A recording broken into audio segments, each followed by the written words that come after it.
Television চাই থকাৰ বাবে ধন্যবাদ। ষ্টুডিঅ'ত মই মীনাক্ষী শৰ্মা। বহুকেইটা গুৰুত্বপূৰ্ণ বাতৰি আগবঢ়াইছোঁ আজিৰ প্ৰাইম নিউজ। প্ৰথমে চাওঁ আহক কেইবাটাও গুৰুত্বপূৰ্ণ বাতৰিয়ে আজি দখল কৰা শিৰোনাম। শাৰদীয় পূজাৰ আগমনিৰ বাৰ্তাৰে আজিৰে পৰা সমগ্ৰ দেশতে পালন কৰা হৈছে সিদ্ধিদাতা শ্ৰী শ্ৰী গণেশ পূজা। সমান্তৰালভাৱে আজি ডিব্ৰুগড়ৰ নালিয়াপুলস্থিত শ্ৰী শ্ৰী অলখীয়া গণেশ মন্দিৰতো দেখা যায় ভক্তৰ সমাগম। মাকুম ডিগবৈ 38 নং ৰাষ্ট্ৰীয় ঘাইপথৰ মাজৰ আনন্দবাগত ভয়ংকৰ পথ দুৰ্ঘটনা। টেংকাৰ আৰু ইটা ভৰ্তি 407ৰ মাজত মুখামুখি সংঘৰ্ষত সংঘটিত হয় এই দুৰ্ঘটনা। সোণোৱাল কছাৰীসকলৰ সাংবিধানিক অধিকাৰ প্ৰাপ্তিৰ দাবীত সদৌ অসম সোণোৱাল কছাৰী ছাত্ৰ সন্থা আৰু সদৌ অসম সোণোৱাল কছাৰী নাৰী সন্থাৰ উদ্যোগত ডিব্ৰুগড়ৰ চকীডিঙিত উত্তাল প্ৰতিবাদ। এতিয়া বিতং বাতৰি। শাৰদীয় পূজাৰ আগমনিৰ বাৰ্তাৰে আজিৰ পৰা সমগ্ৰ দেশতে পালন কৰা হৈছে সিদ্ধিদাতা শ্ৰী শ্ৰী গণেশ পূজা। সমান্তৰালভাৱে আজি নালিয়াপুলস্থিত শ্ৰী শ্ৰী অলখীয়া গণেশ মন্দিৰতো ভক্তৰ ভিৰ পৰিলক্ষিত হয়। প্ৰাক্তন কেন্দ্ৰীয় মন্ত্ৰী তথা ডিব্ৰুগড়ৰ প্ৰাক্তন সাংসদ ৰামেশ্বৰ তেলীয়ে ভগৱানৰ চৰণত সেৱা আগবঢ়াই আশীৰ্বাদ গ্ৰহণ কৰে।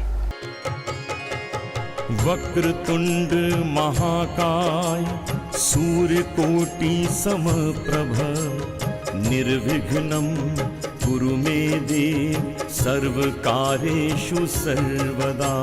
শাৰদীয় পূজাৰ আগমনিৰ বাৰ্তাৰে আজিৰ পৰা সমগ্ৰ দেশতে পালন কৰা হৈছে সিদ্ধিদাতা শ্ৰী শ্ৰী গণেশ পূজা। সমৃদ্ধি আৰু সৌভাগ্যৰ বাহক গণেশ চতুৰ্থী উপলক্ষে ইতিমধ্যে সৰ্বত্ৰ ব্যাপক আয়োজন কৰা হৈছে। ইয়াকে লৈ এক আধ্যাত্মিক পৰিৱেশে বিৰাজ কৰিছে ডিব্ৰুগড়ত। महाकाय सूर्यकोटि समप्रभा निर्विघ्नं कुरु मे देव सर्वकारेषु। উল্লেখ্য যে গণেশ চতুৰ্থী বা বিনায়ক চতুৰ্থী হৈছে হিন্দুসকলৰ এক অন্যতম উৎসৱ।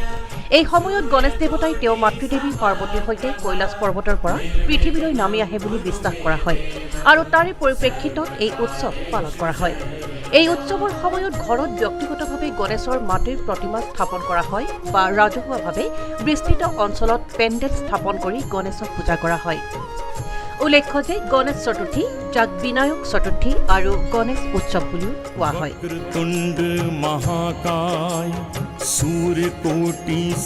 হিন্দু ধৰ্মাৱলম্বী লোকসকলে গণেশ চতুৰ্থীৰ দিনটোত সিদ্ধিবিনায়ক গণেশৰ জন্মদিন হিচাপে পালন কৰে। আজি এই উৎসৱক লৈ ভক্তৰ মাজত প্ৰচণ্ড উৎসাহ দেখিবলৈ পোৱা যায়। ভগৱান গণেশৰ জন্মতিথি তথা গণেশ চতুৰ্থীক লৈ ডিব্ৰুগড়ত ব্যাপক আনন্দ উল্লাহৰ পৰিৱেশে বিৰাজ কৰিছে। আজি নালিয়াপুলস্থিত শ্ৰী শ্ৰী অলখীয়া গণেশ মন্দিৰতো ভক্তৰ ভিৰ পৰিলক্ষিত হয়। প্ৰাক্তন কেন্দ্ৰীয় মন্ত্ৰী তথা ডিব্ৰুগড়ৰ প্ৰাক্তন সাংসদ ৰামেশ্বৰ তেলীয়ে ভগৱানৰ চৰণত সেৱা জনাই আশীৰ্বাদ গ্ৰহণ কৰে। निर्विघ्नं कुरु मे देव सर्वकारेषु सर्वदा। वक्रतुंड महाकाय सूर्यकोटि समप्रभा निर्विघ्नं कुरु मे। প্ৰথমতে মই ভগৱান শ্ৰী গণেশ বাবাৰ এই চতুৰ্থীত মই সকলোক মোৰ ফালৰ পৰা শুভেচ্ছা জনাইছোঁ আৰু নিশ্চয় এই নালিয়াপুল গণেশ মন্দিৰ অতি পুৰণি এখন গণেশ মন্দিৰ আৰু প্ৰত্যেক বছৰ এই গণেশ পূজালৈ ইয়াত অহা হয় আৰু মই নাছিলোঁ অৱশ্যে কালি ৰাতি আহি পাইছোঁ। আহিয়ে সিদ্ধান্ত ল'লোঁ যে ডিব্ৰুগড়লৈ যাব লাগিব আৰু ঠিক তেনেকৈ আজি উপস্থিত আছোঁ। আপোনালোক জানে যে ইয়াৰ আশে পাশে থকা মানুহবিলাকে গণেশ মন্দিৰলৈ আহে আৰু আমাৰ ইয়াত যিজন বাবা তেওঁ ইয়াত যিখিনি ব্যৱস্থা কৰিছে বা যিখিনি তেওঁ সেৱা আগবঢ়াইছে, আমিও এজন নাগৰিক হিচাপে তেওঁক বিভিন্ন সময়ত আমি সুধি থাকোঁ কি কিবা সমস্যা আছে নেকি, সমস্যাখিনি কেনেকৈ সমাধান কৰিব পৰা যায়। আৰু কাৰণ এইখন ডিব্ৰুগড় মাজমজিয়াত এই পুৰণি গণেশ মন্দিৰটো অৱস্থিত আৰু আপুনি জানে যে আগৰ CM সৰ্বানন্দ সোণোৱাল ডাঙৰীয়াও আহিছিল, বৰ্তমান CM ডক্টৰ হিমন্ত বিশ্ব শৰ্মা ডাঙৰীয়াও তেওঁ এই মন্দিৰলৈ আহিছে। তেনেকৈ এখন মন্দিৰ ডিব্ৰুগড়ৰ আৰু এই মন্দিৰক লৈ আমি গৌৰৱ কৰোঁ। আমি ভাবোঁ ইয়াত খুব সুন্দৰভাৱে চাৰিওফালে বাউণ্ডেৰী ৱাল থাকক, ইয়াত এটা গেষ্ট হাউচ হওক, তেনেধৰণৰ পৰিকল্পনা এটা কৰি থকা হৈছে আৰু ইয়াৰ ৰাইজে যথেষ্ট সহায় সহযোগো আগবঢ়াইছে বুলি বাবাৰ যোগেদি আমি গম পাইছোঁ। ইয়াত যি কমিটি আছে কমিটিয়ে আমাক জনাইছে, কিন্তু আপুনি নিশ্চয় জানে যে এই মন্দিৰৰ কিছু মাটি কিছুমান ব্যক্তিয়ে ইতিমধ্যে দখল কৰি থৈছে। এইবিলাক কোৰ্টত ইতিমধ্যে কেছ চলি আছে। আমি ভাবিছোঁ খুব সোনকালে সমাধান হওক আৰু এই মন্দিৰটো খুব সুন্দৰভাৱে চলি থাকক আৰু ওচৰ পাজৰ মানুহবিলাক সদায় আহক, এইটো গণেশৰ মন্দিৰ নহয়, ইয়াত আপোনালোক দেখা পাইছে দুৰ্গা আছে, শিৱ আছে, হনুমানো আছে, সকলো মূৰ্তিবিলাক স্থাপন কৰা হৈছে। ঠিক তেনেকৈ ইয়াত মানুহবিলাক আহে আৰু আমি আশা কৰোঁ এনেকৈ মানুহবিলাক ইয়াৰ পৰা আশা আজিকালি নিশ্চয় ভক্তিভাৱটো বেছি হৈছে বুলি জানো, মানে গম পোৱা গৈছে। মন্দিৰবিলাকত যথেষ্ট ভিৰ দেখিবলৈ পোৱা যায়, এইটো এটা ভাল এটা লক্ষণ বুলি ক'ব লাগিব।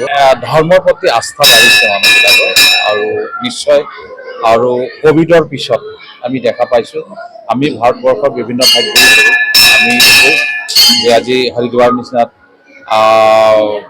ইয়াবিলাকত স্নান কৰিবলৈ হওক বা পূজা কৰিবলৈ এই আগত যিমান মানুহ গৈছিল আজিৰ পৰা 10 বছৰ আগত, কাৰণ আমি 10 বছৰ আগতো গৈছোঁ, এতিয়াও গৈছোঁ, ইয়াত মানুহ এতিয়া সমাগম হৈছে, আস্থা বাঢ়িছে যেন লাগে। আৰু নিশ্চয় হিন্দুৰ প্ৰথম পূজা আমাৰ ইয়াৰ পৰা শ্ৰী গণেশ হয়, অৰ্থাৎ প্ৰথম গণেশ পূজা হ'ব। সেইটোৱে মই ভাবিছোঁ আস্থা বাঢ়িছে আৰু এনেকৈ বুঢ়া বুঢ়ীয়ে মন্দিৰত আহিব লাগে এনেকৈ নহয়, ল'ৰা ছোৱালী সকলো আহিব লাগে। ধৰ্মৰ প্ৰতি আস্থা বঢ়াৰ কাৰণেই হয়তো এইবিলাক যিবিলাক আমাৰ সমাজত যিবিলাক কুসংস্কাৰবিলাক আছে, আজি ড্ৰাগছ হওক বা এই যে বেয়া কামবিলাক যে মানুহবিলাক কৰিছে, নিশ্চয় মন্দিৰত আহিলে তেওঁ ভাবিব যে মই হয়তো পাপ কাম কৰিছোঁ, সেইটো কৰিব নালাগিব। श्री गणेश नमः। आपका इस अलखिया गणेश मंदिर प्राचीन मंदिर है, ये 200 वर्ष पुराना अलखिया गणेश धाम है आपका, और इसमें आपका हर साल एक विशेष रूप से गणेश पूजा उत्सव मनाया जाता है, बहुत धूमधाम से हर्षोल्लास उल्लास के साथ में। 24 घंटे हरि कीर्तन होता है आपका, रामायण पाठ होता है इसमें, और आपका अभी शाम संध्या के टाइम में भजन कीर्तन भी होगा। और इसमें हम मेरे गुरुजी जब से आए यहाँ में, तब से एक गणेश पूजा उन्होंने शुरू किया, नहीं तो ये पहले यहाँ में बहुत माटी जो आदमी लोग दखल करके अपना वो व्यक्तिगत वो लोग उन्हें सिद्ध करता रहा, यहाँ कोई पूजा पाठ सब बंद कर रखा था। ये शांतिपुरी महाराज की कृपा से आज उनकी कृपा दृष्टि है कि पूरा मेला लगा है बाबा जी तो नहीं है हमारे बीच में, लेकिन आज उनका आशीर्वाद पूरा राज्य में मिला हुआ है और सबके ऊपर में उनकी छत्र छाया है। गुरु जी का संकल्प था इसको मंदिर को उद्धार किया, रोड रास्ता गेट गुट सब उद्धार किया, ये सब कब्जा कर लिया रहा है। गुरु जी ने मेरे 30 साल यहाँ संघर्ष लड़के व्रत में रह के फलार करके इसको जेल में भी 2 बार गए और मेडिकल में भी गए, लेकिन ये मंदिर को छोड़ा नहीं उन्होंने, इनको विजय करके छोड़े। और सनातन धर्म की जय हुआ, धर्म की जय हुआ, धर्म का नाश हुआ, प्राणी और सत्भावना विश्व का कल्याण, ये हमारे आदि गुरु शंकराचार्य जी का और सनातन धर्म का ये नारा है। जहाँ एक गुरु लोग हमारे ये नारा लगाएंगे वो वहाँ विजय होना है। सत्य में जय है, सत्य में विजय है। सत्य से सूर्य चलते हैं, सत्य से वायु बहती है, और सत्य पे सब स्थापना है। सत्य नहीं रहेगा कोई स्थापना नहीं रहेगा, सब आपका प्रलय हो जाएगा। सत्य पे पृथ्वी भी रुका है, वायु आपको मिल रही है, सूर्य नारायण सत्य में जो जाता है उसकी विजय होती है। और ये गणेश पूजा आपको पूरे विश्व कल्याण के लिए है, और यहाँ पूरे सनातन धर्म की जय होती है, पूरे विश्व का कल्याण किया जाता है। और जितना भी पूजा पाठ अनुष्ठान होता है, धर्म संस्कृति कार्यक्रम, ये सब सनातन धर्म के ऊपर में सबके ऊपर में आपको पुरुषार्थ निस्वार्थ के लिए भक्ति किया जाता है। News desk report AM television.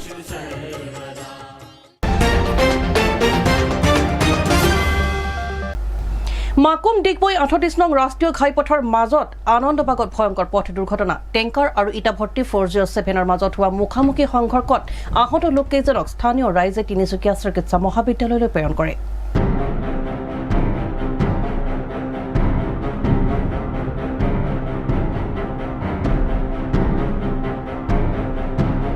Makum Digboi 38 নং ৰাষ্ট্ৰীয় ঘাইপথৰ মাজৰ আনন্দবাগত ভয়ংকৰ পথ দুৰ্ঘটনা।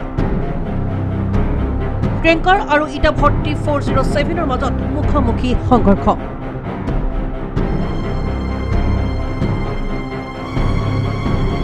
AS01PC 7082 নম্বৰৰ ডিগবৈ অভিমুখে গৈ থকা এখন টেংকাৰ আৰু AS23A C9474 নম্বৰৰ মাকুম অভিমুখে আহি থকা ইটা 4407ৰ মাজত দুৰ্ঘটনাটো সংঘটিত হয়।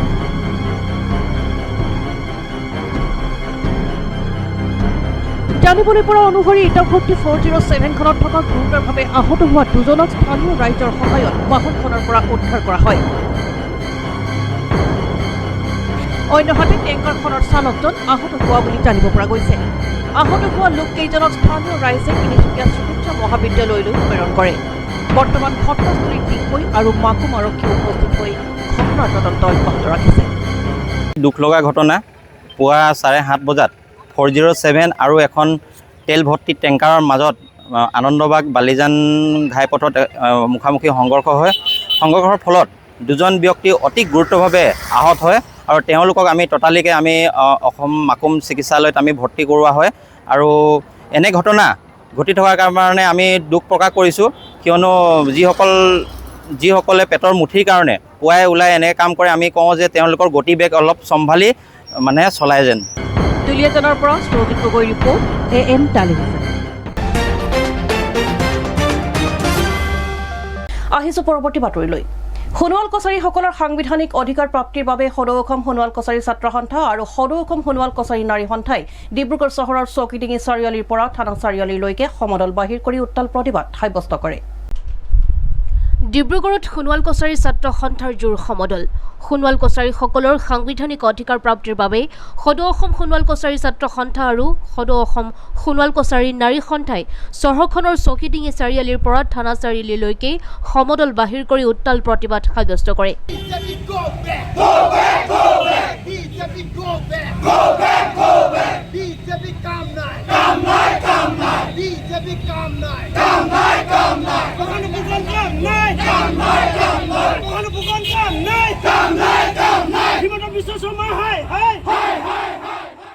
উল্লেখযোগ্য যে সোণোৱাল কছাৰী স্বায়ত্তশাসিত পৰিষদৰ অতি শীঘ্ৰেই নিৰ্বাচন অনুষ্ঠিত কৰা আৰু জনজাতি সোণোৱাল কছাৰীসকলৰ অস্তিত্ব ৰক্ষা আৰু সুৰক্ষিত ভৱিষ্যতৰ বাবে সোণোৱাল কছাৰীসকলক 6ষ্ঠ অনুসূচীৰ স্বায়ত্তশাসন প্ৰদানৰ দাবীত এই প্ৰতিবাদ সাব্যস্ত কৰে। অসম চৰকাৰ এটা যিখন বিজেপি চৰকাৰ আছে, এই বিজেপি চৰকাৰখনে জনজাতিসকলক প্ৰতি ক্ষেত্ৰতে বঞ্চনা কৰিছে। এই কথাটো আজি ৰাজপথৰ আন্দোলনে দেখুৱাই দিছে। কাৰণ আমি জনজাতিসকল খুব শান্তশিষ্ট, কিন্তু এই শান্তশিষ্ট সোণোৱাল কছাৰীসকল জনজাতিসকলক বাৰে বাৰে অসম চৰকাৰে প্ৰতাৰণা কৰিছে, বাৰে বাৰে প্ৰবঞ্চনা কৰিছে। আজি সোণোৱাল কছাৰী স্বায়ত্তশাসিত পৰিষদৰ যোৱা 1.5 বছৰ অনুষ্ঠিত কৰিব নোৱাৰি অসম চৰকাৰে গণতান্ত্ৰিক ব্যৱস্থাৰ পৰিপন্থী হিচাপে কাম কৰিছে। গতিকে আজি গণতান্ত্ৰিকভাৱে সোণোৱাল কছাৰী ৰাইজে ৰাজপথত আন্দোলন কৰিব লগা হৈছে। এখন গণতান্ত্ৰিক চৰকাৰে যিখিনি দায়িত্ব পালন কৰিব লাগিছিল, অসম চৰকাৰখনে যিখিনি দায়িত্ব পালন কৰিব লাগিছিল, কিন্তু এই অসম চৰকাৰে ভূমিপুত্ৰ জনজাতিসকলক বাৰে বাৰে বঞ্চনা কৰি আহিছে। সেয়া ট্ৰাইবেল বেল্ট ভংগ কৰাৰ লগতে সোণোৱাল কছাৰীসকলৰ স্বায়ত্তশাসিত পৰিষদৰ নিৰ্বাচন যোৱা 1.5 বছৰে অনুষ্ঠিত কৰিব নোৱাৰিলে। এখন অসম চৰকাৰে যদি নিৰ্বাচন অনুষ্ঠিত কৰিব নোৱাৰাটো আটাইতকৈ লজ্জাজনক বিষয়। আজি আমি ৰাজপথত ওলাবলৈ বাধ্য হৈছোঁ আৰু এই চৰকাৰখনে জনজাতিৰ যিখিনি দাবী আচলতে কেতিয়াও তেওঁলোকে মানি ল'ব খোজা নাই, যাৰ কাৰণে আমি অনাগত ভৱিষ্যতৰ দিনত আৰু জংগী আন্দোলন হ'ব। তাৰ কাৰণে যদি কিবা ভুল হয়, তাৰ কাৰণে অসম চৰকাৰ জগৰীয়া হ'ব। নিৰ্বাচন ভংগৰ পিছত পুনৰ নিৰ্বাচন অনুষ্ঠিত কৰিব লাগে, কিন্তু তেওঁলোকে নিৰ্বাচন অনুষ্ঠিত কৰাৰ বিপৰীতে আমাৰ হাজাৰ প্ৰতিবাদকো নেওচি তেওঁলোকে এখন ইণ্টাৰিম কাউন্সিল আমাক জাপি দিলে। যি ইণ্টাৰিম কাউন্সিলৰ জৰিয়তে আমাৰ সোণোৱালৰ যি ৰাজনৈতিক ক্ষমতা তাক পংগু কৰিছে। গতিকে আমি অতি শীঘ্ৰে অসম চৰকাৰক সকীয়াই দিব বিচাৰিছোঁ যে যিমান সোনকালে পাৰে তেওঁলোকে আমাৰ নিৰ্বাচন অনুষ্ঠিত কৰক আৰু বিশেষকৈ 26ৰ বিধানসভা নিৰ্বাচনৰ পূৰ্বে তেওঁলোকে আমাৰ নিৰ্বাচন অনুষ্ঠিত কৰক। নহ'লে সোণোৱাল ৰাইজে কিন্তু 26 চনত অসম চৰকাৰক এশিকনি দিবলৈ আমি সাজু আছোঁ। আৰু লগতে আমি সদায় ডিমাণ্ড কৰি আহিছোঁ যে সোণোৱাল কছাৰী স্বায়ত্তশাসিত পৰিষদক যিহেতু এক সাংবিধানিক গ্যাৰাণ্টিযুক্ত শাসন ব্যৱস্থাৰ মাজত নিদিয়াৰ প্ৰদান নকৰাৰ কাৰণে আজিৰ তাৰিখত সময়মতে তেওঁলোকে ইলেকশ্যন অনুষ্ঠিত কৰা নাই। গতিকে আমি 6 শিডিউলযুক্ত এক সোণোৱাল কছাৰী স্বায়ত্তশাসিত পৰিষদ বিচাৰি আমাৰ এই সংগ্ৰাম অব্যাহত আছে। ডিব্ৰুগড়ৰ পৰা ইমৰান আলীৰ ৰিপৰ্ট AN টেলিভিজন।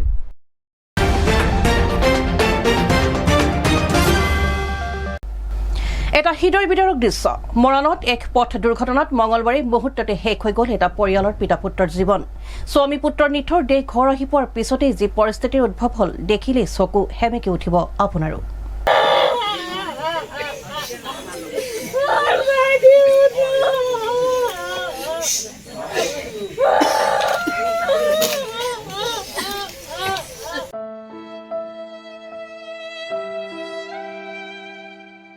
বুকু ভাঙি যোৱা এটা দৃশ্য স্বামী পুত্ৰৰ নিথৰ দেহ সন্মুখত লৈ কান্দোনত ভাঙি পৰিল মৰাণত দুৰ্ঘটনাত মুহূৰ্ততে শেষ হৈ গ'ল পিতা পুত্ৰৰ জীৱন পিতৃ খগেন বৰুৱাই ৮ম শ্ৰেণীৰ পুত্ৰ যুগল কিশোৰ বৰুৱাক পুৱা স্কুলত থবলৈ যাওঁতেই সংঘটিত হৈছিল এই উক্ত ঘটনা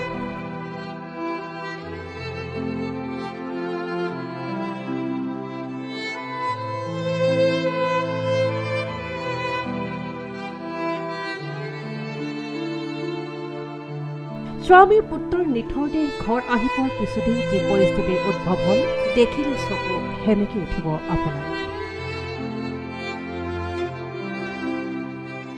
বৰ দুখজনক কথা আচলতে আজি পুৱা ৮টা চাৰে ৮টামান বজাত কুকাবক দুৰ্ঘটনাত আমাৰ আহোম জাতীয় গণমঞ্চৰ কেন্দ্ৰীয় সমিতিৰ সাংস্কৃতিক সম্পাদক আছিলে তেওঁ পৰলোকপ্ৰাপ্তি হৈছে আৰু অতিকৈ দুখৰ কথা এইটো যে তেওঁৰ লগতে তেওঁৰ একমাত্ৰ পুত্ৰও আজি ইয়াতে ঢুকাইছে আমি মৰ্মাহত হৈছোঁ খুব এজন নিষ্ঠাবান কৰ্মী আছিলে আমাৰ খুব কষ্টনিষ্ঠ প্ৰত্যেকটো সমাজৰ কামত থাকে কিন্তু আমি আজি সমগ্ৰ সংবাদ মাধ্যমত এটা অতি অনাকাংক্ষিত মৰ্মান্তিক দুখ লগা ঘটনা বাতৰি প্ৰকাশ পাইছে কৰিবলগীয়া হৈছে যে মৰাণৰ পৰা ডিব্ৰুগড়লৈ নিৰ্মাণমান হৈ থকা যি চাৰিলেনযুক্ত পথৰ সন্মুখভাগত যি ৰানৱে আছে তাত এটা অনাকাংক্ষিত ৰাতিপুৱাই ঘটনা সংঘটিত হ'ল এখন হোণ্ডাৰ চেষ্টা আৰু বলীয় পিকআপৰ মাজত যাৰ কাৰণে প্ৰাণ হেৰুৱাবলগীয়া হ'ল আমাৰ আহোম জাতীয় গণমঞ্চৰ এজন পৰামৰ্শদাতা তাৰ লগতে তেওঁৰ পুত্ৰ যুগল চন্দ্ৰ বৰুৱা এখন ব্যক্তিগত শিক্ষানুষ্ঠান মৰাণ চেণ্ট জোচেফ উচ্চতৰ মাধ্যমিক বিদ্যালয়ৰ ৮ম শ্ৰেণীৰ ছাত্ৰ আছিলে গতিকে ইতিমধ্যে তেওঁলোকক যাৱতীয় যি আইনগত প্ৰক্ৰিয়া আছিলে সম্পূৰ্ণ কৰি পিনে তেওঁ গাঁৱৰ ঘৰত আহি যিখিনি নীতি নিয়মত আগবাঢ়ি গৈছে গতিকে এটা শোকাকুল পৰিৱেশ সেইটো আমি কেতিয়াও মানি ল'ব নোৱাৰোঁ গতিকে সমূহ ৰাইজ এই বৃহত্তৰ অঞ্চলৰ ৰাইজ আমিও মৰাণৰ পৰা আমাৰ গণমঞ্চৰ বিভিন্ন সভাপতিকে প্ৰমুখ্য কৰি বিভিন্ন জিলাৰ পৰা আহিছে তেওঁক বিদায় জনাবৰ কাৰণে আৰু গাঁৱৰ বৃহত্তৰ অঞ্চলৰ তেওঁলোকৰ যি কৰ্মস্থান আছিলে খোৱাং কৰ্মস্থানৰ কৰ্মচাৰীসকল আহিছে আৰু বিভিন্ন নামঘৰ ওচৰে পাঁজৰে থকা বহু নামঘৰ অজ্ঞাতি যুঁজ ইয়াত উপস্থিত হৈ শেষ বিদায় মুহূৰ্তত আমিও ইয়াত এটা শ্ৰদ্ধাঞ্জলি জনালোঁ আহোম জাতীয় গণমঞ্চ অসমৰ তৰফৰ পৰা লগে লগে বৃহত্তৰ অঞ্চলৰ ৰাইজে এই সমাজ কৰ্মীজন যিজন মানুহে সমাজৰ প্ৰতিটো সময়তে মানুহৰ কাষত থিয় হৈছিলে যিহেতু তেওঁ স্বাস্থ্য বিভাগত কৰ্মৰত আছিলে গতিকে তেখেতক শেষ বিদায় জনাই তেখেতলৈ শেষ শ্ৰদ্ধাঞ্জলি জ্ঞাপন কৰিছোঁ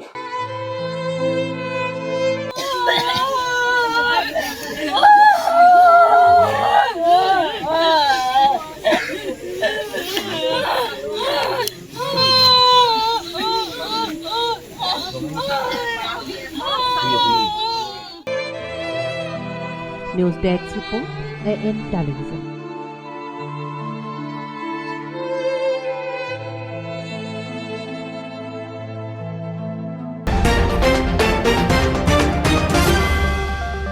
এইখিনিতে সময় এৰিছো বাণিজ্যিক বিৰতিৰ পাছত কেইবাটাও গুৰুত্বপূৰ্ণ বাতৰিলৈ পুনৰ উভতি আহিম চাই থাকক AN টেলিভিজন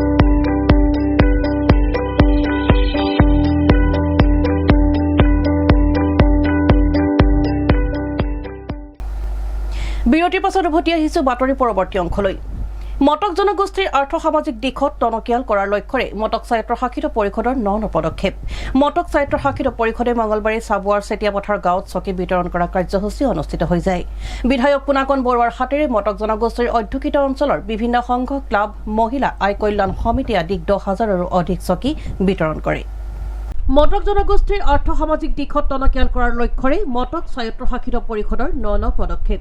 চাবুৱাত বিধায়ক পুনাকন বৰুৱাৰ উপস্থিতিত 10,000ৰো অধিক চকী বিতৰণ। মটক স্বায়ত্তশাসিত পৰিষদে মঙলবাৰে চাবুৱাৰ চেতিয়াপথাৰ গাঁৱত চকী বিতৰণ কৰাৰ কাৰ্যসূচী অনুষ্ঠিত হৈ যায়। বিধায়ক পুনাকন বৰুৱাৰ হাতেৰে মটক জনগোষ্ঠীৰ অধ্যুষিত অঞ্চলৰ বিভিন্ন সংঘ, ক্লাব, মহিলা আয় কল্যাণ সমিতি আদিক 10,000ৰো অধিক চকী বিতৰণ কৰে। মটক জনগোষ্ঠীৰ আৰ্থ-সামাজিক দিশত টনকিয়াল কৰাৰ লক্ষ্যৰে মটক স্বায়ত্তশাসিত পৰিষদৰ 2024 আৰু 25ৰ বিত্তীয় বৰ্ষৰ অধীনত কাৰ্যবাহী পৰিষদ স্বৰূপজ্যোতি চেতিয়া আৰু সাধাৰণ পৰিষদৰ নীৰেণ শইকীয়াৰ বাৰ্ষিক পুঁজিৰ পৰা এই চকী বিতৰণ কাৰ্যসূচী সম্পন্ন কৰে। এই বিশেষ অনুষ্ঠানত মটক স্বায়ত্তশাসিত পৰিষদৰ মুখ্য কাৰ্যবাহী ডেভিড চেতিয়া, উপাধ্যক্ষ দেৱৰ্ষী চেতিয়াকে ধৰি বিভিন্ন গণ্যমান্য ব্যক্তি উপস্থিত থাকে। আজি চেতিয়াপথাৰ নবোদয় সংঘৰ প্ৰাংগণত মটক সাহিত্য পৰিষদৰ কাৰ্যবাহী পাৰিষদ স্বৰূপজ্যোতি চেতিয়া আৰু পাৰিষদ নীৰেণ শইকীয়াদেৱৰ নিজা পুঁজিৰে এই অঞ্চলৰ নামঘৰ আৰু সংঘৰসমূহত যি চকী বিতৰণ কাৰ্যসূচী হৈছে আৰু ইয়াত থকা সকলো ৰাইজলৈ আমি আপোনালোকৰ যোগেদি আন্তৰিক ধন্যবাদ জ্ঞাপন কৰিছোঁ। তেওঁলোকে আমাৰ এই অনুষ্ঠানত উপস্থিত থাকি আমাৰ সাহিত্য পৰিষদৰ যি কাৰ্য ৰূপায়ণৰ ক্ষেত্ৰত তেওঁলোকে সহযোগিতা আগবঢ়ালে। আমি ভাবোঁ মটক জনগোষ্ঠীৰ উত্তৰণৰ বাবে মটক সাহিত্য পৰিষদে আজি 4.5 বছৰত অতিক্ৰম কৰিছোঁ। এই চালুকীয়া অৱস্থাত আমি চৰকাৰৰ পৰা আজি পৰ্যন্ত 6 কোটি টকা পাবলৈ আমি সক্ষম হৈছোঁ আৰু এই 6 কোটি টকাৰে আমি 4টা বছৰত বিভিন্ন ধৰণৰ উন্নয়নমূলক কামবিলাক আমি সমাপন কৰি আহিছোঁ আৰু সকলো কাৰ্যবাহী পাৰিষদ বা পাৰিষদসকলে নিজা নিজা পুঁজিৰে নিজৰ নিজৰ অঞ্চলত বিভিন্ন ধৰণৰ প্ৰশিক্ষণৰ উপৰিও কিছুমান কনষ্ট্ৰাকশ্যন কাম কৰি আহিছে আৰু কিছুমান সামগ্ৰী বিতৰণৰ কাম কৰি আহিছে। আমি ভাবোঁ যোনে যেনেকৈ একশ্যন প্লেন তৈয়াৰ কৰিছে সেনেকৈ তেওঁলোকে কাৰ্যসমূহ সমাপন কৰিছে। গতিকে এই অঞ্চলৰ তেওঁলোকে যি প্ৰয়াস কৰিছে, এই সামান্য প্ৰয়াসে চকী বিতৰণে এই অঞ্চলসমূহৰ ক্ষুদ্ৰতম যি সমস্যা, সেই সমস্যাসমূহ পূৰণ কৰিবলৈ সক্ষম হ'ব আৰু আগন্তুক দিনত চৰকাৰে যদি যথোপযুক্ত আমাৰ পুঁজি আবণ্টন দিয়ে, আমি ভাবোঁ আমাৰ জনগোষ্ঠীৰ সকলোবিলাক সমস্যা আমি চুই যাব পাৰিম আৰু এই চেগতে অসম চৰকাৰ মাননীয় মুখ্যমন্ত্ৰীৰ লগতে বিভাগীয় মন্ত্ৰী পীযুষ হাজৰিকাদেৱলৈ ধন্যবাদ জ্ঞাপন কৰিছোঁ আৰু মটক জনগোষ্ঠীক আজি পৰ্যন্ত 80 কোটি টকাৰ প্ৰদান কৰি জনগোষ্ঠীটো উত্তৰণৰ ক্ষেত্ৰত যি তেওঁলোকে সহযোগিতা প্ৰদৰ্শন কৰিছে আৰু ভাবোঁ আমিও চৰকাৰৰ লগত আছোঁ। আগন্তুক দিনত তেওঁলোকে যাতে জনগোষ্ঠীটোৰ সকলো দিশ চালি জাৰি চাই ইয়াতকৈ অধিক যাতে পুঁজি আবণ্টন দিয়ে আপোনালোকৰ যোগেদি তেওঁলোকলৈ আহ্বান জনাইছে। মটক স্বায়ত্তশাসিত পৰিষদৰ 2024-25 বৰ্ষৰ যি আমাৰ ব্যক্তিগত পুঁজি, সেই পুঁজিৰ দ্বাৰা আমি আমাৰ পাৰিষদ নীৰেণ শইকীয়া আৰু মই নিজে আমাৰ যি ব্যক্তিগত পুঁজি, এই পুঁজিৰ দ্বাৰা আমি আজি চেতিয়াপথাৰ, ৰঙাদৰিয়া, পুলুঙা, আমগুৰি, বটালিখাট, নপাম আদি এই বৃহত্তৰ অঞ্চলটো কেইবাটাও এলেকাত আমি আজি 26টাতকৈ অধিক যি যুৱ সংঘ, নামঘৰ আৰু বিদ্যালয় শিক্ষানুষ্ঠান আৰু অন্যান্য ধৰ্মীয় অনুষ্ঠান আৰু মহিলা আয় কল্যাণ সমিতি এনেকুৱা অনুষ্ঠানবিলাকলৈ আমি এই চকী বিতৰণ কাৰ্যসূচী কৰিছোঁ। News desk report, AN television.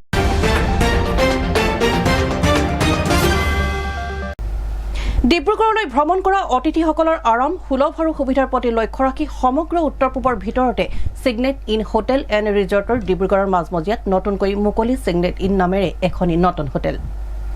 Signet inn hotel and ৰিজৰ্টছে উত্তৰ পূবত নতুন তথা ডিব্ৰুগড়ৰ মাজমজিয়াত মুকলি কৰিলে ছিগনেট ইন নামেৰে নতুন হোটেল।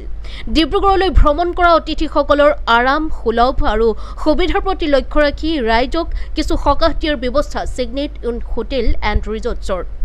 50টা সুসজ্জিত কোঠা, 3টা সুকীয়া শীতানত বিস্তৃত, প্ৰত্যেকটোৱে ষ্টাইলিছ ইণ্টেৰিয়ৰ সৈতে চিন্তাশীলভাৱে ডিজাইন কৰা হৈছে আৰু আধুনিক সুবিধাৰে সজ্জিত, যাতে শান্ত আৰু আৰামদায়ক ৰিট্ৰিট ৰাইজৰ বাবে উপলব্ধ। ছিগনেট ইন ডিব্ৰুগড় কেৱল থকাৰ বাহিৰেও অনন্য আৰু সুস্বাদু খাদ্য আৰু পানীয় অভিজ্ঞতা প্ৰদানৰ ব্যৱস্থা আছে। য'ত 70 জন অতিথি থাকিব পাৰে আৰু স্থানীয় আৰু আন্তঃৰাষ্ট্ৰীয় খাদ্যৰ বিভিন্ন ধৰণৰ আনন্দদায়ক পৰিৱেশনৰ ব্যৱস্থা থাকিব। ইয়াৰ উপৰিও মেট্ৰ' বাৰ সুবিধা আছে, য'ত 38 জন অতিথিৰ বাবে আসনৰ সৈতে আৰামদায়ক আৰু ষ্টাইলিছ পৰিৱেশ, পৰিশোধিত পানীয়ৰ নিৰ্বাচনৰ সৈতে আৰামৰ বাবে একেবাৰে উপযুক্ত। কৰ্পোৰেটৰসকলৰ বাবে হোটেলখনত সম্পূৰ্ণ সুসজ্জিত মিটিং ৰুম আৰু কনফাৰেন্স ৰুম আছে, যিটো ব্যৱসায়িক অনুষ্ঠান, উপস্থাপন বা দলীয় আলোচনা আয়োজন কৰাৰ বাবে আদৰ্শ। উন্মোচনী অনুষ্ঠানত ভাষণ দি প্ৰতিষ্ঠাপক তথা MD সৰ্বেন্দ্ৰ চৰকাৰে কয় যে এই প্ৰতিষ্ঠানটো ব্যৱসায়িক আৰু সামাজিক উভয় সমাৱেশৰ সেৱা আগবঢ়াবলৈ ডিজাইন কৰা হৈছে। আজি সংবাদ মাধ্যমক সম্বোধন কৰি কৰ্পোৰেট GM নবীন বিৰ্মিৱালে কয় যে এই প্ৰতিষ্ঠানৰ সমকৰ্মচাৰী স্থানীয়ভাৱে নিযুক্তি আৰু প্ৰশিক্ষণ দিয়া হৈছে। সংবাদ মেলত বৰ্ডৰ সঞ্চালক আত্মাৰাম বিৰ্মিৱাল, মনীষ বিৰ্মিৱাল আৰু নবীন বিৰ্মিৱাল উপস্থিত থাকে। नमस्कार, जय आय ओकम। हमारे होटल में 40 रूम्स हैं, बैंक्वेट हॉल्स हैं, restaurant, bar, suit room, karaoke room and all kind of सुविधा जो है अवेलेबल है। It's a 4-star hotel and we have invested in this hotel and we have given this hotel to Signet group of hotels to manage the entire property, which they are doing very nicely. So I request all the Dibrugarh people to come and have a feel of this hotel, which is open now.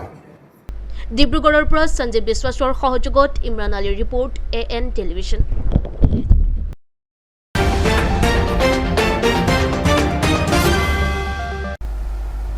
আহিছো অন্য এক বাতৰিলৈ।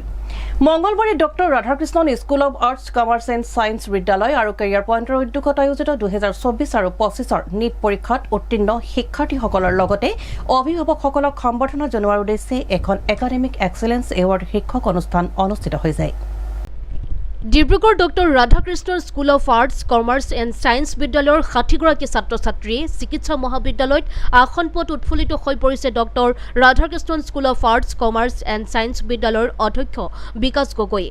লগতে এই বিদ্যালয়ৰ শিক্ষক শিক্ষয়িত্ৰী আৰু ছাত্ৰ ছাত্ৰীসকল, অভিভাৱকসকল। আজি অকল আমাৰ প্ৰচেষ্টাতে ছাত্ৰ ছাত্ৰীসকলে সহজে কঠিন বাট পথেৰে আগুৱাই যোৱা নাই। এই দিনৰ বাবে অভিভাৱকসকলৰ অশেষ কষ্ট, ত্যাগ, তপস্যাৰ ফলস্বৰূপে একোজন সমাজত চিকিৎসক ৰূপে দেখা পাব পিতৃ মাতৃয়ে। ডিব্ৰুগড়ৰ এখন অন্যতম আগশাৰীৰ মহাবিদ্যালয় RK কলেজত যথেষ্ট সংখ্যক ছাত্ৰ ছাত্ৰী আছে আৰু বহুতে স্কলাৰশ্বিপ বা বৃত্তিৰ সহায়ত অধ্যয়ন কৰি আছে। RK কলেজৰ মুৰব্বীগৰাকীয়ে কয় যে এখন শিক্ষা প্ৰতিষ্ঠানত পঢ়াৰ ক্ষেত্ৰত গুৰুত্ব বেছিকৈ প্ৰদান কৰা হয়। সকলোকে সম্পূৰ্ণ সুবিধা দিব নোৱাৰিলেও দৰিদ্ৰ ঘৰৰ পৰা অহা বেছি সংখ্যক ছাত্ৰ ছাত্ৰীক এটা নহয় এটা কিবা ক্ষেত্ৰত সহায়ৰ হাত আগবঢ়াই সমাজত স্বনিৰ্ভৰ হ'বলৈ যৎপৰোনাস্তি চেষ্টা কৰা হয়। এই ছাত্ৰ ছাত্ৰীসকলে টকাৰ অভাৱত নিজৰ শিক্ষাৰ দক্ষতাৰ পৰা বঞ্চিত হ'ব নালাগে। কেৱল তাৰ বাবে এই RK কলেজৰ দুৱাৰ সদায় খোলা ৰখা হয় আৰু যাৰ বাবে কোনেও যাতে পঢ়া শুনাৰ ক্ষেত্ৰত হতাশ হ'ব নালাগে বুলি জনায় doctor Radhakrishnan school of arts, commerce and science বিদ্যালয় আৰু doctor Radhakrishnan school of advance ষ্টাডিজৰ মুৰব্বী বিকাশ গগৈ। হয়, এই বছৰ প্ৰায় 60গৰাকী ওপৰ ষ্টুডেণ্টে আমাৰ সাফল্য লাভ কৰিছে। Assam medical college, Guwahati medical college বা অসমৰ বেলেগ বেলেগ মেডিকেল কলেজ আৰু অৰুণাচল মেডিকেল কলেজৰ তাৰ ভিতৰত সোমাই আছে। আৰু এইটো ফাৰ্ষ্ট কাউন্সেলিঙৰ ৰিজাল্ট, ছেকেণ্ড কাউন্সেলিঙো এতিয়া হ'ব 5 নে 6 তাৰিখে ছেপ্টেম্বৰত হ'ব। তাত চাওঁ আৰু কিছুমান হয়তো ষ্টুডেণ্ট আহিব পাৰে। আৰু নট অনলি নিট ধৰি লওক, আমাৰ আজি যিটো অনুষ্ঠান আমি আয়োজন কৰিছোঁ একাডেমিক এক্সিলেণ্ট এৱাৰ্ড, সেইটো আমি এই বছৰ 2025ৰ পৰা আৰম্ভ কৰিছোঁ। আমি 2টা ফেজত কৰিলোঁ। ফাৰ্ষ্ট ফেজত আমি যেনেকুৱা ধৰণৰ মেইনলি আপুনি ইঞ্জিনিয়াৰিং ক'ব পাৰে বা JEE, IIT, আইজাৰ, গোটেইখিনি তাৰ ভিতৰত আমি যিখিনি ষ্টুডেণ্টে সৰ্বভাৰতীয় এক্সামত সফলতা লাভ কৰিছে তেওঁলোকক সম্বৰ্ধনা জনোৱা হৈছিলে, তেওঁলোকৰ পিতৃ মাতৃক সম্বৰ্ধনা জনোৱা হৈছিলে। আৰু এইবাৰ যিখিনি হৈছে মেইনলি নিটৰ কাৰণে, আৰু নিটৰ সেই 60জন গাৰ্জেনক তেওঁলোকক মতা হৈছে ল'ৰা ছোৱালীৰ লগতে। আৰু বস্তুটো হৈছে এনেকুৱা ধৰণৰ, আপুনি যদি ফাৰ্ষ্ট ফেজত যায় IIT প্ৰায় আমাৰ 8জন IITলৈ গৈছে, 40+ ষ্টুডেণ্টছ আমাৰ NITত গৈছে। আৰু আইজাৰত আমাৰ Indian institute of science research education, আজিৰ দিনত খুব ৰেপুটেড ইনষ্টিটিউট, তাতো 4জন চিলেক্ট হৈছে। আপোনাৰ আইজাৰ পুনে, আইজাৰ মোহালি, চবতে আমাৰ ষ্টুডেণ্ট গৈছে। নাইজাৰতো আপোনাৰ অল ইণ্ডিয়া ৰেংক 18 শুভম প্ৰসাদ বুলি এজন আহিছে। ছেইম ৱে দিল্লী ইউনিভাৰ্চিটি বা বেলেগ বেলেগ কম্পিটিটিভ এক্সামৰ CUET থ্ৰুদি তেনেকৈ গৈছে। গতিকে যথেষ্ট ভাল লাগিছে, ষ্টুডেণ্টৰ কষ্টৰ ফল বুলিব পাৰি। আৰু একাগ্ৰতাৰে লাগি থকা আমাৰ শিক্ষক বা এজ এ হ'ল টিম ৱৰ্ক, টিচাৰৰ পেৰেণ্টছৰ যিখিনি ছাপোৰ্ট আমি যথেষ্ট পাইছোঁ। চ' সেইকাৰণে চাওক, আমি সদায় ষ্টুডেণ্টৰ সফলতা লাভ কৰিলে আমি ষ্টুডেণ্টক ফেলিচিটেট কৰা হয় বা তেওঁলোকক সম্বৰ্ধনা জনা হয়, কিন্তু সদায় চাব বেকগ্ৰাউণ্ডত তেওঁলোকৰ মাক দেউতাকৰ অৰিহণাটো কেতিয়াও নুই কৰিব নোৱাৰি। আৰু আমাৰ একাডেমিক এক্সিলেঞ্চি এৱাৰ্ডৰ মেইন উদ্দেশ্যটো হৈছে এটা মেইন উদ্দেশ্য হৈছে যে আমি মাক দেউতাকক সম্বৰ্ধনা জনোৱা। বিকজ বেক স্ক্ৰীণৰ পৰা সদায় মাক দেউতাকৰ ছাপোৰ্ট নহ'লে সম্ভৱ নহয়। যেনেকুৱা ধৰণৰ শিক্ষকৰ ছাপোৰ্ট লাগে, মাক দেউতাকৰ ছাপোৰ্ট লাগিব, ষ্টুডেণ্টেতো কষ্ট কৰিবই। ডিব্ৰুগড়ৰ পৰা ইমৰান আলীৰ ৰিপৰ্ট, AN টেলিভিছন।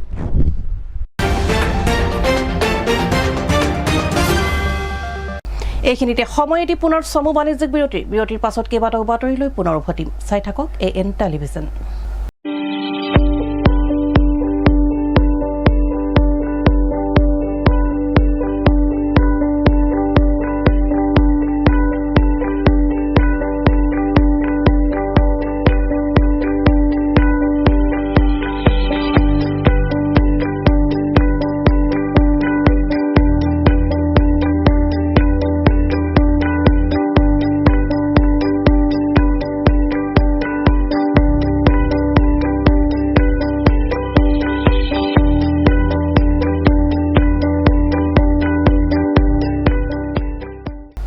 বিৰতিৰ পাছত উভতি আহিছো পুনৰ বাতৰিৰ শেষ অংশলৈ।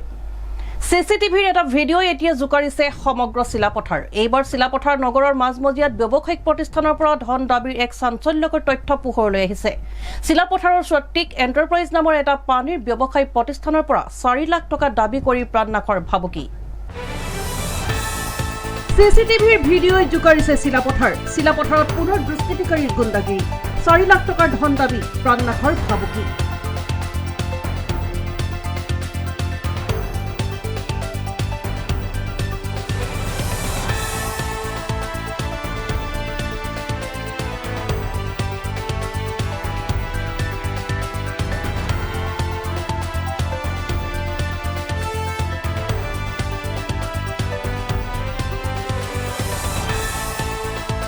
এইবাৰ চিলাপথাৰ নগৰৰ মাজমজিয়াত ব্যৱসায়িক প্ৰতিষ্ঠানৰ পৰা ধন দাবীৰ এক চাঞ্চল্যকৰ তথ্য পোহৰলৈ আহিছে।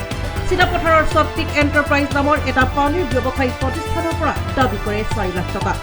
উল্লেখ্য যে হৰেণ বৰা নামৰ এজন স্থানীয় লোকে কোম্পানীৰ মেনেজাৰ হিচাপে কৰ্মৰত আছিল। কিন্তু কোম্পানীৰ চকুত ধূলি দি ব্যৱসায়ৰ টকা আত্মসাৎ কৰাৰ অভিযোগত কোম্পানীয়ে হৰেণ বৰাক জুন মাহত বেতন স্থগিত কৰি ৰাখিছিল।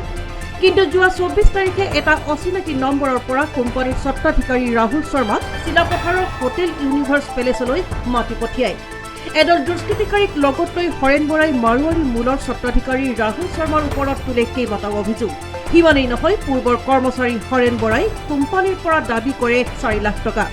অন্যথাই মাৰি পেলোৱাৰ ভয় ভাবুকি দিয়াৰ লগতে অনতিপলমে অসম এৰি ৰাজস্থানলৈ যাবলৈ ধমকি দিয়ে। উপায়ন্তৰ হৈ ভুক্তভোগী ৰাহুল শৰ্মা চিলাপথাৰ আৰক্ষীৰ কাষ চাপে। আৰক্ষীয়ে সমগ্ৰ ঘটনা তন্নকৈ পৰীক্ষা চলাই থকা বুলি জানিব পৰা গৈছে।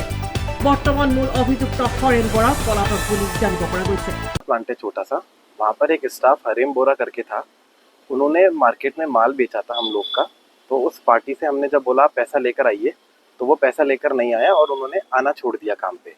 फिर जब हम लोग मार्केट में गया, पार्टी से बात किया, तो उन्होंने बोला कि हरेन बोरा हमसे पैसा ले जा चुका है पहले ही। फिर जब हमने उनसे बात करी तो उन्होंने बोला कि हम नहीं देगा और आना बंद कर दिया। तो हमने उनको काम से निकाल दिया और उनका जून मंथ का सैलरी होल्ड कर दिया। तो उन्होंने सैलरी कराने का प्रेशर बनाया। तब हमने बोला आप हमें हमारा पैसा ला के दे दीजिए, हम आपका पैसा करा देगा। तो इसके बाद परसों 24 तारीख को हमारे पास अननोन नंबर से फ़ोन आता है। वो बोलते हैं कि हरेन बोरा के मतलब उनका कोई साथी या कोई था, बोलता है कि आपका पैसा देना है। तो उन्होंने हमें एक होटल में बुलाया जिसका नाम यूनिवर्स पैलेस था। तो हम लोग वहाँ चले गए। वहाँ जाके देखते हैं 10 से 15 आदमी पहले से ही इकट्ठे हो रखे थे। तो हम समझ नहीं पाए कि ये क्या चीज़ हो रही है। हमको बैठाया वहाँ पे, बैठा के हमें उल्टा सीधा बोलने लग गए, गाली गलौज करने लग गए। बोलते तुम मारवाड़ी यहाँ से भाग जाओ, तुम लोग का नहीं है यहाँ पे, हमको पैसा देना है। ऐसे ऐसे करके उल्टा सीधा बोल के उन्होंने 4 लाख रुपए का हमें कुछ एक नोटिस दे दिया कि ये 4 लाख रुपए देने, 10 दिन के अंदर तुम्हें देने, देते ही तुम्हें आसाम छोड़ देना है, नहीं तो हम तुम्हें जान से मार देंगे। हम बोला अभी पैसा नहीं है हमारे पास, तो बोला तो तुम साइन करिए इस पे। हम लोगों ने साइन के लिए मना कर दिया, तो उन लोगों ने जितने आदमी थे सबने प्रेशर बनाया, मारने का धमकी दिया, डराया धमका के हमसे साइन करवा लिया। तो हम भी डर के मारे साइन कर दिया और वहाँ से निकल गया। फिर हम सीधे पुलिस स्टेशन चले गया। वहाँ जो चीज़ हुआ हमने थाने में सबको बताया, तो उन सब ने तुरंत एक्शन लिया, हमारा FIR दर्ज किया। उसके लिए तो मैं शुक्रगुजार हूँ धेमाजी प्रशासन का, अपने शीलावतार प्रशासन का, OC सर का, मैम का, कि उन सब ने तुरंत एक्शन लिया उनके खिलाफ और हमको सिक्योरिटी दिया। ये चीज़ हुआ है हमारे साथ। तो वहाँ आपको डराया धमकाया, कोई एविडेंस का कोई उसका वहाँ पे CCTV फुटेज है, वो थाने के पास है शायद तक, उन्होंने वहाँ से ले लिया था होटल से। कितने साल वो काम किया था? वो हमारे पास 1 to 1.5 years कुछ काम किया था। कितना पेंडिंग था उसका सैलरी 20 to 30,000 जैसा पेंडिंग है जून मंथ का। फिर वो बीच में आना ही बंद कर दिया था। किस कारण पेंडिंग हो गया उसका सैलरी? उन्होंने हमसे मार्केट में जो पैसा दिया था, हमने बोला हमें पैसा लाके दे दीजिए, उन्होंने मना कर दिया हम नहीं देगा, तो हम पैसा रोक दिया था उनका। फिर वो डराया धमकाया कि मेरा पैसा दे दो तुम, और पैसा हम लाके नहीं देगा। तो इस वजह से हमने उनका सैलरी होल्ड किया था, क्योंकि वो पैसा लाके नहीं दे रहा था हमारा। कितना रह गया सर उसके पास में सब? उनके पास में पार्टी से बात करा तो बोला 9,000 10,000 जैसा वो उठा लिया था वहाँ से। अभी आप क्या चाहते हैं? अभी हम यही चाहते हैं कि हमें मतलब सिक्योरिटी प्रोवाइड करे, आगे फ्यूचर में हमारे साथ ऐसा कुछ भी नहीं हो, हमें डराया धमकाया नहीं जाए, जान से मारने का धमकी नहीं मिले हमें यहाँ पे। हम भी यहाँ पे शांति से काम करना चाहता है, सबके साथ मिलकर रहना चाहता है। Bureau report, AN television. আজিৰ শেষৰ দুবাতৰি। যোৰহাটত সদৌ অসম ভিত্তিত অনুষ্ঠিত আস্মিতা টাইকোৱাণ্ডো লীগত নগাঁৱৰ শুভমিতা চৰকাৰে সাফল্য অৰ্জন কৰিবলৈ সক্ষম হৈছে। খেলো ইণ্ডিয়াৰ অধীনত 23 আগষ্টৰ পৰা 25 আগষ্টলৈকে যোৰহাটৰ দিল্লী পাব্লিক স্কুলত অনুষ্ঠিত হোৱা পুমছে ফ্ৰীষ্টাইলত দলীয় শাখাত সোণৰ আৰু একক শাখাত ৰূপৰ পদক অৰ্জন কৰিবলৈ সক্ষম হয় শুভমিতা চৰকাৰে।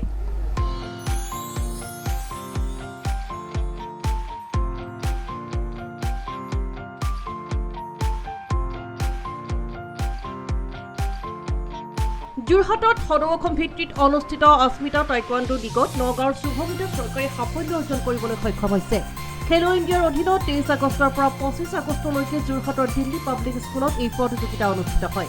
শুভমিতা চৰকাৰে পুমছে ফ্ৰীষ্টাইলত দলীয় শাখাত সোণৰ আৰু একক শাখাত ৰূপৰ পদক অৰ্জন কৰে। এই প্ৰতিযোগিতাত অসমৰ বিভিন্ন জিলাৰ 800 প্ৰতিযোগীয়ে অংশগ্ৰহণ কৰিছিল। শুভমিতা চৰকাৰে সফলতা অৰ্জন কৰি ৰাষ্ট্ৰীয় প্ৰতিযোগিতালৈ নিৰ্বাচিত হৈছে। প্ৰশিক্ষক জয়প্ৰকাশ শৰ্মাৰ তত্বাৱধানত প্ৰশিক্ষণ লৈ থকা শুভমিতা নগাঁও চহৰৰ তেলিয়াপট্টিৰ প্ৰশান্ত চৰকাৰ আৰু পুম্পা চৰকাৰৰ জীয়ৰী। শুভমিতাৰ এই কৃতিত্বত নগাঁও টাইকোৱাণ্ডো একাডেমীৰ লগতে নগাঁওবাসীয়ে আনন্দ প্ৰকাশ কৰিছে। নগাঁও টাইকোৱাণ্ডো একাডেমীৰ প্ৰশিক্ষক জয়প্ৰসাদ শৰ্মাই শুভমিতাৰ সাফল্যৰ বাবে অভিনন্দন জনায়। গোল্ড আৰু চিলভাৰ খেলিলোঁ, খেলি পেলাই মই এচিভ কৰিলোঁ খেলো ইণ্ডিয়া, আৰু মই কোৱালিফাই কৰিছোঁ নেশ্যনেল জাম এতিয়া খেলিবলৈ। কেনেকুৱা লাগিছে তোমাৰ মনটো? মোৰ বহুত ভাল লাগিছে। তোমাৰ কোচ কোন আছিলে? জয়প্ৰকাশ শৰ্মা। কিমান দিনৰ পৰা আপুনি প্ৰিপেৰেশ্যন কৰি আছিলে এইটো খেলৰ কাৰণে? মই বহুত আগৰ পৰাই মই প্ৰিপেৰেশ্যন কৰি আছিলোঁ খেলৰ কাৰণে। নাই, শুভমিতা এইকেইদিন আজি 1.5 বছৰ পৰা কণ্টিনিউ টাইকোৱাণ্ডো কৰি আছে। আৰু এইকেইদিন আজি 4-5 মাহ পৰা ৰেগুলাৰ একদম 2 টাইমছ প্ৰেক্টিছ কৰি আছে। ভালেই কষ্ট কৰি আছে। তাৰ বিনিময়ত আজি গ'ল্ড মেডেল আৰু চিলভাৰ মেডেল পাইছে, যোনটো খেলো ইণ্ডিয়া যোৰহাটত DPSত হৈছিলে, ভাল পাৰফৰ্মেঞ্চ কৰি আনিছে। এতিয়া তেওঁ কিহৰ কাৰণে কোৱালিফাই কৰিলে? এতিয়া নেশ্যনেল কোৱালিফাই হৈছে। নেশ্যনেল এতিয়া কেতিয়ালৈ হ'ব, ছাৰে জনোৱাৰ পিছতে নেশ্যনেল যাব team. Bureau report, AN television.